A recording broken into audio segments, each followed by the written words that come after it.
नमस्कारम, कैसे हैं आप सभी? हमने जीआईसी के मोस्टली पेपर कर लिए हैं। अब जीडीसी के सीरीज स्टार्ट हुई है। 5 से 6 पेपर हैं। 5 से 6 दिनों में हम इनको कंप्लीट कर लेंगे, ठीक है? बहुत काम की चीज़ है, करते रहना है इनको। चलो, पहला क्वेश्चन क्या है? केंद्र सरकार योजना आयोग तथा राज्यों के बीच समन्वयकर्ता का कार्य करती है। देखो, सेंट्रल गवर्नमेंट और स्टेट गवर्नमेंट के बीच में कौन सी ऐसी भारत की इंस्टीट्यूशन है जो कोऑर्डिनेशन का काम करता है? कौन है? राष्ट्रीय एकीकरण परिषद, वित्त आयोग, राष्ट्रीय विकास परिषद या फिर उपयुक्त में से कोई नहीं। आंसर क्या होगा इसका? राष्ट्रीय विकास परिषद। थोड़ा सा इसके बारे में जान लो। इसका गठन कब हुआ? 1952 में, ठीक है? ये क्या है? न तो संवैधानिक है, ना तो संवैधानिक संस्था है, संवैधानिक है, ना वैधानिक है, ना स्टेचुरी है, ठीक है? क्या है? कार्यपालिका, कार्यपारी एग्जीक्यूटिव ऑर्डर के द्वारा इसको क्या किया गया था? इसको बनाया गया था। इसके चेयरमैन कौन होते हैं? प्राइम मिनिस्टर साहब होते हैं। याद रखना इस चीज़ को। वित्त आयोग आर्टिकल 280 के अंतर्गत कितने सदस्य और अध्यक्ष होते हैं? 1+4, टोटल 5 मेंबर होते हैं इसमें। एक अध्यक्ष और 4 सदस्य होते हैं, ठीक है? इसका काम क्या होता है वित्त आयोग का? सेंटर और स्टेट के बीच में क्या करना? करों का वितरण करना। और इसका एडवाइजरी जुरिडिक्शन होता है, ठीक है? क्या होता है? परामर्शदात्री। ये सलाह देती है बस भैया, परामर्शदात्री, ना कि इसका मैंडेटरी होता है, बाध्यकारी इसका फैसला नहीं होता है। और ये वित्त आयोग अपनी रिपोर्ट किसको देता है? ये भी याद रखना, ये क्वेश्चन है, पूछा पूछा गया है। आयोग अपनी रिपोर्ट किसको देगा? राष्ट्रपति को, प्रेसिडेंट को। प्रेसिडेंट कहाँ रखता है? संसद के पटल पर जाके, कि भाई ये है वित्त आयोग की रिपोर्ट। तो 4 चीजें आप याद रखते रहिएगा। उसके बाद में एक और है अंतरराज्यीय परिषद, अलग से एक संस्था है, अंतरराज्यीय परिषद। कौन से आर्टिकल में है भारत के? आर्टिकल 263। इसको इंटर स्टेट काउंसिल भी बोलते हैं। Inter state council. मेन क्या था इसका? वही सब पीएम इनका अध्यक्ष होता है। बाकी सारे सदस्य होते हैं किसके? राज्यों के मुख्यमंत्री और गवर्नर। इसका काम क्या होता है? इसका काम होता है कि राज्यों और केंद्रों में जब विवाद की स्थिति होती है या फिर राज्यों में विवाद की स्थिति होती है तो कौन देखता है? इंटर स्टेट काउंसिल देखती है इसको। ये ठीक है, इसको याद रखना है यार। इंटर स्टेट काउंसिल को कौन सा आर्टिकल? आर्टिकल 263 के बीच में, और वित्त आयोग के बारे में और राष्ट्रीय विकास परिषद के बारे में, ठीक है? चलो, क्वेश्चन नंबर सेकंड। अल नीलो क्या है? अल नीलो धारा निम्न में से किस महासागर तट के किनारे पर प्रवाहित होती है? दक्षिणी अमेरिका पूर्वी तट, दक्षिणी अमेरिका का पश्चिमी तट, दक्षिणी अफ्रीका का पश्चिमी तट या फिर उत्तरी अमेरिका का पश्चिमी तट? थोड़ा सा इसका आंसर जान लो, फिर मैं इसका थोड़ा सा कॉन्सेप्ट बता देता हूँ। और जरूरी भी है, आपको मोटा मोटा रफ आइडिया हो जाएगा। आंसर क्या होगा इसका? दक्षिणी अमेरिका का पश्चिमी तट। देखो क्या है अल नीलो, क्या है पहले तो? अल नीलो धारा क्या है? ये कहाँ होती है? समुद्र में होती है। समुद्र में धारा होती है और दबाव होता है। अल नीलो क्या होती है? अल नीलो समुद्र के वातावरण में बदलाव होता है, समुद्र के धाराओं में बदलाव होता है, ठीक है? कैसे बदलाव होता है? ऐसे बदलाव होता है कि जो हवा पहले ठंडी थी, अल नीलो आ जाने के, देखो अल नीलो क्या है? एक फिनोमिना है कई सारी चीजों का। मैंने बोला ना दबाव, तो दबाव एक तरह से तो बनेगा नहीं, कई सारी चीजों से एक समुद्र के वातावरण में दबाव बनता है। और कहाँ बनता है? प्रशांत महासागर में ये चीजें होती हैं। और प्रशांत महासागर में कौन से हिस्से पर होती हैं? पश्चिमी तट पर होती हैं, ठीक है? और कहाँ? दक्षिणी अमेरिका की तरफ में, मतलब दक्षिणी प्रशांत महासागर में। ओके, तो दक्षिणी प्रशांत में कहाँ? पेरू के तट पर। तो पहले वहां क्या होता था? हवा पहले कहा वहां क्या थी? ठंडी थी। अब हवा का क्या हो गया? गर्म हवा हो गई, ठीक है? गर्म हवा होने से क्या प्रभाव पड़ेगा? भारत में जो मानसून से जो अच्छी खासी जो बारिश होती है, अल नीनो के आने के बाद में भारत में बारिश नहीं होगी। क्या होगा? सूखा पड़ेगा, सूखा पड़ेगा, ठीक है? और बारिश होगी तो बहुत कम होगी। अच्छा, पश्चिमी प्रशांत के तट पर क्या होगा? पहले वहां बारिश नहीं होती थी क्योंकि ठंडी हवा, ठंडी जलधारा थी। अब वहां क्या होगा? वहां होगी गर्म जलधारा, ठीक है? तो वहां पर बारिश इतनी पड़ेगी कि वहां बाढ़ आ जाएगी। समझ आ गया आपको कि अल नीनो क्या है? कि भाई समुद्र में वातावरण में दबाव का फिनोमिना होता है, जहां ठंडी जलधारा गर्म जलधारा बन जाती है। और एक और मेन, जो पहले हवा का रुख पूर्व से पश्चिम की ओर था, सामान्यतः पूर्व से हवा का रुख पश्चिम की ओर था। अब हवा का रुख अल नीनो के आने के बाद में पश्चिम से पूर्व की ओर हो जाता है। तब भारत में क्या होता है, बाढ़ और सूखा पड़ती है और बारिश कम होती है। और पश्चिमी प्रशांत के तट पर क्या होता है, वहां पर बारिश बहुत होती है और बाढ़ की स्थिति आ जाती है। ठीक है, तो अल नीनो के बारे में ये है। क्वेश्चन नंबर 3, प्रकाश संश्लेषण क्रिया है। सो फोटोसिंथेसिस क्या है, ये पूछ रहा है। ऊर्जा संरक्षण की है, ऊर्जा संचारण की है, फिर ऊर्जा उपभोग की है। तो क्या है, ऊर्जा उपभोग की है। भाई जो रासायनिक अभिक्रिया, प्रकाश संश्लेषण पहले तो ये बताओ कैसी अभिक्रिया है, रासायनिक अभिक्रिया है, केमिकल रिएक्शन है। ठीक है, तो जब केमिकल रिएक्शन ये क्या करता है, तोड़ता है, मतलब ऊर्जा का उपभोग करता है। भाई कार्बन डाइऑक्साइड से क्या बनाता है, ऑक्सीजन बनाता है, तो ऊर्जा का क्या करता है, उपभोग करता है। क्वेश्चन नंबर 4, निम्नलिखित में से कौन सा प्रोटीन गाय के दूध में होता है, कैसीन, लैक्टोग्लूमिन, उपरोक्त में से कोई नहीं। आंसर क्या होगा, कैसीन होगा। इसी के कारण अब इसमें दूसरा क्वेश्चन ये पूछते हैं कि गाय का जो दूध का जो पीला रंग होता है वो कौन से प्रोटीन की वजह से होता है, तो कैसीन की वजह से ही वो गाय का दूध का रंग पीला होता है। याद रखना इसको। क्वेश्चन नंबर 5, निम्नलिखित में से किसने कालिदास के नाटक अभिज्ञान शाकुंतलम का एक यूरोपियन भाषा में क्या क्या अनुवाद किया। तो किसने करा, चार्ल्स विल्किंस, जोहानस वोल्फगांग गेटे, हेनरी कोलब्रुक या फिर विलियम्स जोन्स। किसने करा, विलियम्स जोन्स ने। इनके बारे में थोड़ा जानते रहिएगा। इन्होंने 1784 में एशियाटिक सोसाइटी, ये क्वेश्चन पूछा है कई बारी, सोसाइटी ऑफ बंगाल की स्थापना करी। अच्छा जी, ये सोसाइटी क्या करती थी, जो भारत में धर्म ग्रंथ हैं, पुराण हैं, फिलोसफीज हैं, उर्दू की, हाँ उनकी फिलोसफीज हैं, हाँ, मुस्लिम धर्म की, ठीक है, सबका ट्रांसलेशन करते थे ये लोग इंग्लिश वर्जन में, ताकि जान सकें इंडिया में क्या चल रहा है, ये लोग इनका थॉट ऑफ प्रोसेस कैसा होता है, ये क्या क्या सोचते हैं हमारे बारे में, ताकि अच्छे से राज किया जा सके। अंग्रेज देख रहे हो कहाँ तक ऊपर जाते थे। तो ठीक है, समझ आया। ओके, इसमें से कालिदास की कुछ और कृतियां हैं, उनको भी याद रखेंगे आप। अभिज्ञान शकुंतलम तो है ही, उसके बाद में विक्रमो विक्रमो और वशीयम, ठीक है, मालविका अग्निमित्रम, मालविका अग्निमित्रम,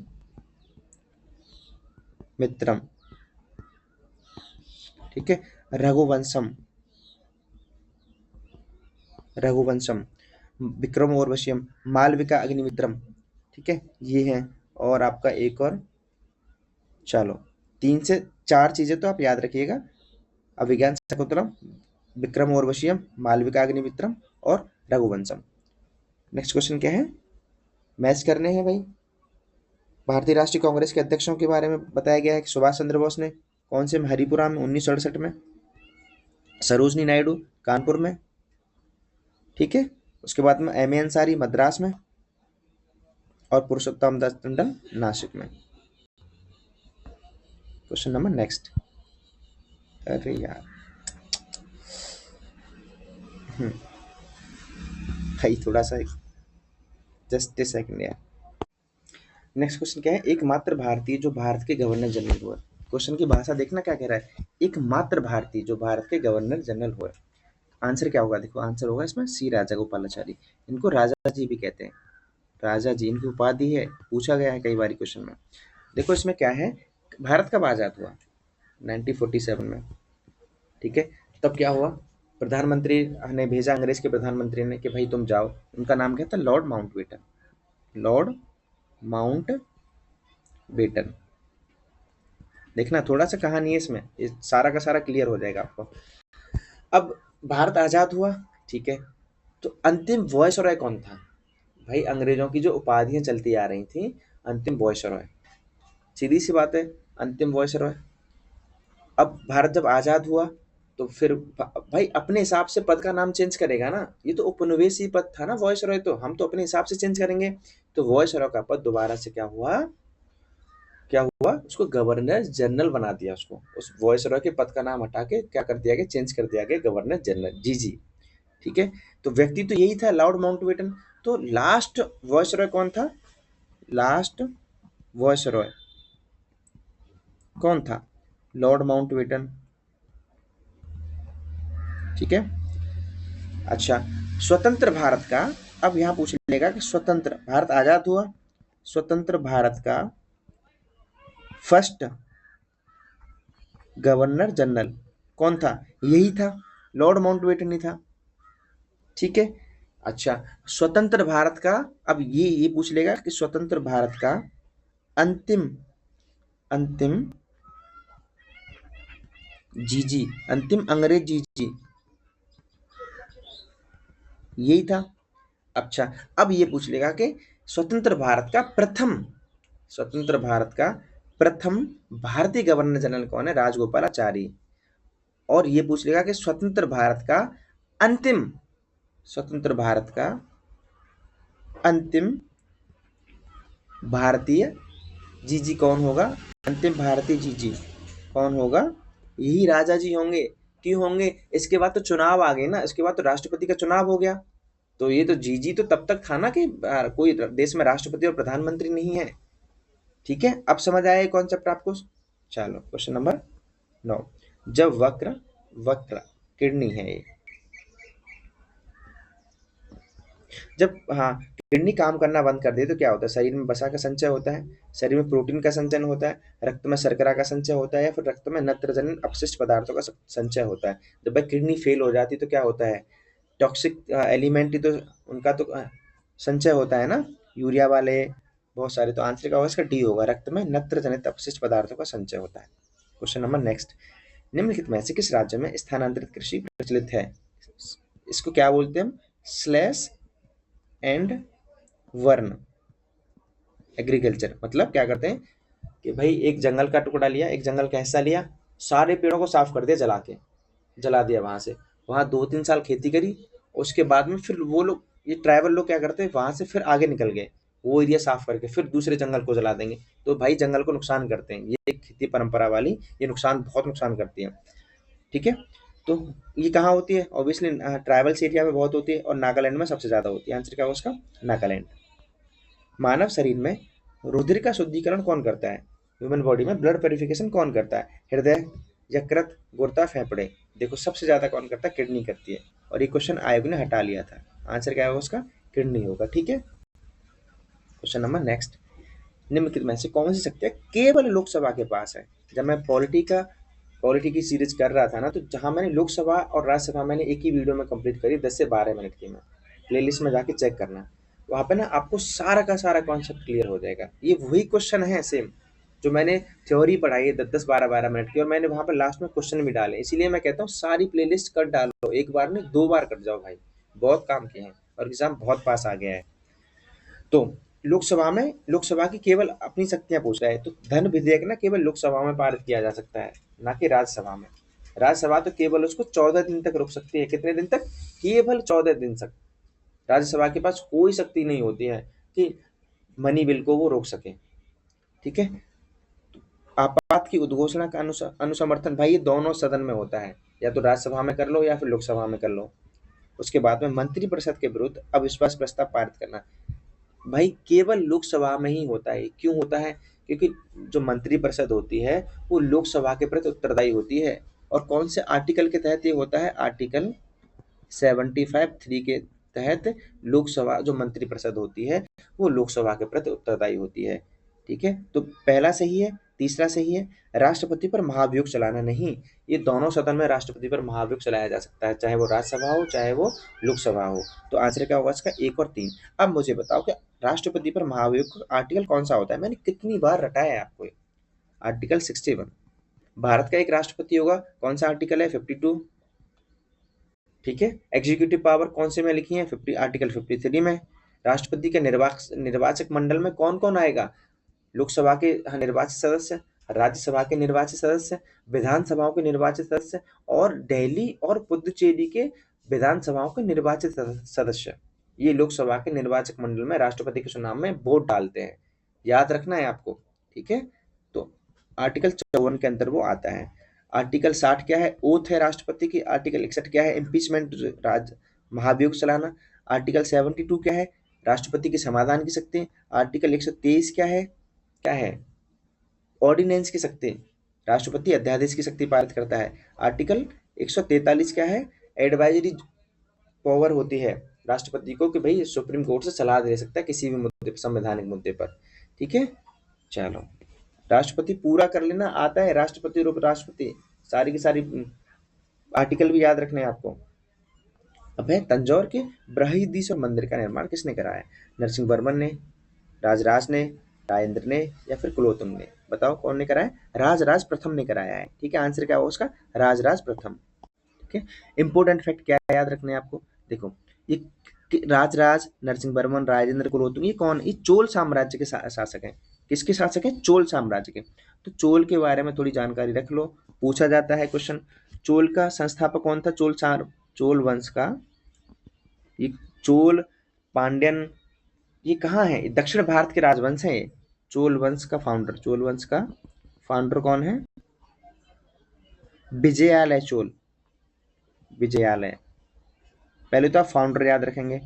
ठीक है, उसके बाद में मेन राजा क्या है? देखो उत्तर मेरु अभिलेख में एक अभिलेख है, एक, ठीक है, डिस्क्रिप्शन है। तो चोल साम्राज्य ये पूछ लिया जाता है कि किस डिस्क्रिप्शन में किस चोल शासक का नाम उल्लिखित है? तो उत्तर मेरु अभिलेख है एक, उत्तर मेरु अभिलेख। उसमें परांतक वन चोल साम्राज्य के शासक था, इसका नाम उल्लिखित है किसमें? उत्तर मेरु अभिलेख में। दूसरा फैक्ट आपको ये याद रखना है। तीसरा फैक्ट आपको पता ही चल गया कि राजराज प्रथम ने बृहदीश्वर मंदिर का निर्माण कराया तंजौर में। ठीक है, उसके बाद में गंगईकोंड चोल उपाधि किसकी है? गंगईकोंड चोल उपाधि किसकी थी? राजेंद्र प्रथम की, राजेंद्र प्रथम की। ठीक है, राजराजा चोल अलग है, राजेंद्र प्रथम अलग है। मैं फिर से रिपीट कर रहा हूँ, गंगईकोंड चोल किसकी उपाधि है? राजेंद्र प्रथम की। उत्तर मेरु अभिलेख में कौन से चोल शासक का नाम उल्लिखित है? परांतक वन का। और चोल वंश का फाउंडर कौन है? विजयालय। ठीक है, ओके। और एक और फैक्ट याद करना है कि प्राचीन भारत में स्थानीय स्वशासन के लिए कौन सा फेमस वंश था? तो चोल वंश ही था, जिसने सेल्फ गवर्नमेंट चलाई थी इन्होंने गांव के लेवल पर भी। ठीक है, चलो क्वेश्चन नंबर 14, उपराष्ट्रपति के बारे में, निर्वाचन के बारे में। जैसे राष्ट्रपति के बारे में मैंने अभी बताया, ऐसे ही अब उपराष्ट्रपति के बारे में बताओ। भारत के उपराष्ट्रपति के निर्वाचन में कौन कौन शामिल होते हैं? केवल लोकसभा के सदस्य, केवल राज्यसभा के सदस्य, लोकसभा, राज्यसभा और विधानसभा के सदस्य। भाई विधानसभा को तो होता ही नहीं है। राज्यसभा किसका प्रतिनिधित्व करती है? राज्यों का तो करती है, लेकिन विधानसभाओं को नहीं करती है। तो विधानसभा ये वाला तो होगा ही नहीं, तो 3 तो कट गया इसमें से, ये गया। लोकसभा, राज्यसभा, विधानसभा और विधान परिषदों के सदस्य 4 भी कट गया, नहीं बिल्कुल नहीं होगा। केवल लोकसभा के सदस्य, केवल राज्यसभा के सदस्य, हाँ 1 और 2 हैं दोनों। ठीक है, दोनों के द्वारा ही चुना जाता है भाई। तो थोड़ा सा उपराष्ट्रपति के बारे में रिवीजन कर लेते हैं। कौन से आर्टिकल में लिखा है कि भारत का एक उपराष्ट्रपति होगा? आर्टिकल 63 कि भारत का एक उपराष्ट्रपति होगा। ठीक है, वाइस प्रेसिडेंट भी होगा भारत का। कौन सा आर्टिकल? आर्टिकल 63। आर्टिकल 64 इसमें क्या है कि वो राज्यसभा का एक्स ऑफिशियो चेयरमैन होगा, राज्यसभा का पदेन सभापति होगा। कौन सा आर्टिकल में? पदेन सभापति। ठीक है, आर्टिकल 63 भारत का एक उपराष्ट्रपति होगा। आर्टिकल 64 कि राज्यसभा का पदेन सभापति या फिर एक्स ऑफिशियो चेयरमैन होगा। दोनों आर्टिकल याद रखना। उसके बाद मेन आर्टिकल है आर्टिकल 67, इनका कार्यकाल है। आर्टिकल 67 में क्या है? टेन्योर है, कितना है? 5 साल का। ठीक है, उसके बाद में ओथ, जैसे प्रेसिडेंट की ओथ कौन से आर्टिकल में थी? 60 में। और इनकी ओथ कौन से आर्टिकल में है? 69 में। ठीक है, ओथ वाला आर्टिकल प्लीज याद रखना। देन उसके बाद में ये जो उपराष्ट्रपति होते हैं, कास्टिंग वोट का भी इनका क्या होता है? अधिकार होता है इनके पास में। कास्टिंग वोट क्या होता है? अब देखो राज्यसभा में दोनों पक्षों ने वोट टाई हो गया, मेरा और भाई दोनों पक्ष हैं, दोनों के 2-2 से वोट हो गए, अब निर्णय कोई नहीं निकल पा रहा। राज्यसभा का राज्यसभा का सभापति होने के नाते उपराष्ट्रपति के पास ये अधिकार होता है कि मैं दोनों में से किसी पक्ष में अपना वोट दे सकता हूँ, ठीक है, उस टाई ब्रेकर को खत्म करवा सकता हूँ। ये किसके पास अधिकार होता है? उपराष्ट्रपति के पास में, ठीक है। ये इंपॉर्टेंट क्यों है? उपराष्ट्रपति राज्यसभा का मेंबर नहीं होता है। देखो यहाँ कॉन्सेप्ट है, ये लाइन में सीधा पूछ लेता है, क्या राष्ट्रपति, क्या उपराष्ट्रपति राज्यसभा के मेंबर होते हैं? मोस्टली लोगों को लगता है कि यार हाँ, वो जब सभापति होता है उपराष्ट्रपति तो होता ही होगा मेंबर। नहीं, उपराष्ट्रपति राज्यसभा का मेंबर नहीं होता। क्या होता है? Ex officio. एक्स ऑफिशियो, इसीलिए तो मैं बोल रहा हूँ एक्स ऑफिशियो। लेकिन फिर भी इनके पास में कास्टिंग वोट का राइट होता है, कास्टिंग वोट का राइट होता है। समझ आया ये कॉन्सेप्ट वाला? तो 4 आर्टिकल इनका याद रखने आपको। मैं फिर से रिपीट करा दूं। आर्टिकल 63 क्या है? भारत का एक उपराष्ट्रपति होगा। आर्टिकल 64 क्या है? राज्यसभा का एक्स ऑफिशियो मेंबर होगा। आर्टिकल 67 क्या है? टेन्योर होता है इनका 5 साल का। और आर्टिकल 69 क्या है? इनकी ओथ का। ठीक है, चलो क्वेश्चन नंबर 15। संविधान के अंतर्गत प्रधानमंत्री निम्न में से किसके प्रति उत्तरदायी होता है? मंत्रिपरिषद, राज्यसभा, राष्ट्रपति या फिर लोकसभा? संविधान के अंतर्गत प्रधानमंत्री किसके प्रति होगा भाई? लोकसभा के प्रति होगा। ठीक है, चलो क्वेश्चन नंबर 60। भारत में कौन सा राज्य मैग्नीज का सर्वाधिक उत्पादन करता है? महाराष्ट्र, कर्नाटक, मध्य प्रदेश या उड़ीसा? बताओ। सबसे ज्यादा उत्पादन मैग्नीज का कौन करता है? मध्य प्रदेश में। कहाँ होता है? बालाघाट में। बालाघाट, ठीक है। और बालाघाट में खदान का नाम भी याद रखना, पूछा जाता है यार। भरवेली का। कहाँ है? भारवेली। भारवेली माइंस, इंपोर्टेंट नाम है, याद रखना। ठीक है, उसके बाद में अन्य राज्यों में भी है थोड़ा सा। कर्नाटक में भी 2 माइंस हैं, उनको भी याद रखना। कर्नाटक की 2 माइंस हैं, कौन कौन सी हैं? तो वेल्लारी है, और एक है आपका चित्रदुर्ग। ठीक है, एमपी की भरवेली, कर्नाटक की वेल्लारी और चित्रदुर्ग। ओके, नेक्स्ट क्वेश्चन क्या है कि निम्नलिखित में से कौन सा विटामिन मानव शरीर में कैल्शियम तथा फास्फोरस मेटाबॉलिज्म में प्रमुख भूमिका निभाता है? कैल्शियम आ गया ना, तो vitamin C, vitamin B6, vitamin D, vitamin E. Answer क्या होगा इसका? विटामिन डी होगा। विटामिन डी से ही तो हम धूप लेते हैं, धूप से ही तो क्या मिलती है हमें? विटामिन डी की वजह से तो हमें और हड्डी हमारी कमजोर हो जाती है, ऑस्टियोपोरोसिस होता है। ठीक है, चलो क्वेश्चन नंबर नेक्स्ट। भारत में मुद्रास्फीति के आकलन का सबसे प्रचलित मापदंड क्या है? इन्फ्लेशन नापने का भारत में सबसे प्रचलित मापदंड कौन सा है? कौन सा है? थोक मूल्य सूचकांक, ये क्या है? ठीक है, मूल्य सूचकांक क्या? थोक मूल्य सूचकांक, इसको क्या बोलते हैं? WPI, whole price index. उपभोक्ता मूल्य सूचकांक, कंज्यूमर प्राइस इंडेक्स, CPI। औद्योगिक वस्तुओं का मूल्य सूचकांक, IIP। तो कौन है? इन्फ्लेशन कौन मापता है? WPI मापता है। ठीक है, इसका आधार वर्ष आप याद रखिएगा 2011 और 12 है। ठीक है, तो WPI के बारे में आप जानते रहिएगा। तो थोड़ा सा में अंतर और देख लो। WPI पूछ लेगा आपको, अंतर 100% पूछ लेगा। और CPI, ठीक है, ओके। देखो, WPI मतलब थोक मूल्य सूचकांक। थोक मूल्य सूचकांक, इसमें WPI में केवल और केवल क्या होती है? वस्तुओं को शामिल किया जाता है, गुड्स को शामिल किया जाता है केवल। और जबकि CPI में गुड्स के साथ साथ में सर्विसेज को भी शामिल किया जाता है, सेवाओं को भी। ठीक है, यहाँ पर केवल WPI में गुड्स को ही लिया जाता है, और जबकि CPI में गुड्स और सर्विसेज दोनों को लिया जाता है। ओके, अच्छा, WPI के लिए कौन सी मिनिस्ट्री है? Commerce and industry ministry, ministry of commerce, ministry of commerce and industry. जबकि CPI को कौन मापता है? सांख्यिकी कार्यालय मंत्रालय, मिनिस्ट्री ऑफ स्टैटिकल प्रोग्राम। ठीक है, इम्प्लीमेंटेशन। ठीक है, बहुत मेजर डिफरेंट है दोनों में। WPI में केवल गुड्स होते हैं, इसको ministry of consumer and industry के द्वारा मापा जाता है। जबकि CPI में गुड्स और सर्विस होते हैं। जबकि CPI कौन मापता है? Ministry of statistical and programme implementation, सांख्यिकी कार्यालय, कार्यक्रम कार्यान्वयन मंत्रालय। ठीक है भाई, दोनों को याद रखना।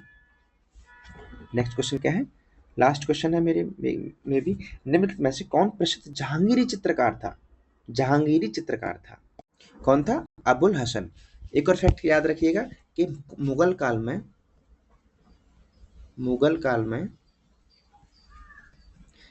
किसके समय चित्रकारिता का गोल्डन टाइम था? पूछा जाता है इसलिए मैंने लिखवा रहा हूं। जहांगीर के टाइम पे, जहांगीर के समय, ठीक है। और एक क्वेश्चन मैं आपके लिए छोड़ के जा रहा हूं कि मुगल काल में किसके समय स्थापत्य कला का, आर्किटेक्चर का गोल्डन पीरियड था। दो क्वेश्चन छोड़ के जा रहा हूं मैं। आर्किटेक्चर, स्थापत्य कला का गोल्डन पीरियड मुगल काल के समय कौन था? और मुगल काल में किस राजा के, मतलब ये क्या बोलते हैं इनको, मुगल काल में सम्राट के समय, सुल्तान के समय, जो भी है इनका, मुगल काल में किस सुल्तान के समय सबसे ज्यादा भूमि अधिग्रहण की थी? ठीक है, दो क्वेश्चन बताना है, कमेंट करना मुझे। ओके, तो छोटी सी वीडियो थी लेकिन बहुत ज़्यादा इन्फॉर्मेटिव है। एक बार नहीं, दो बार कर लेना, और मैं इसकी पीडीएफ में टेलीग्राम पे ज्वाइन कर, हाँ, शेयर कर दूंगा। ठीक है, चलो मिलते हैं नेक्स्ट वीडियो में, बने रहिए। हैव अ गुड डे, जय हिंद।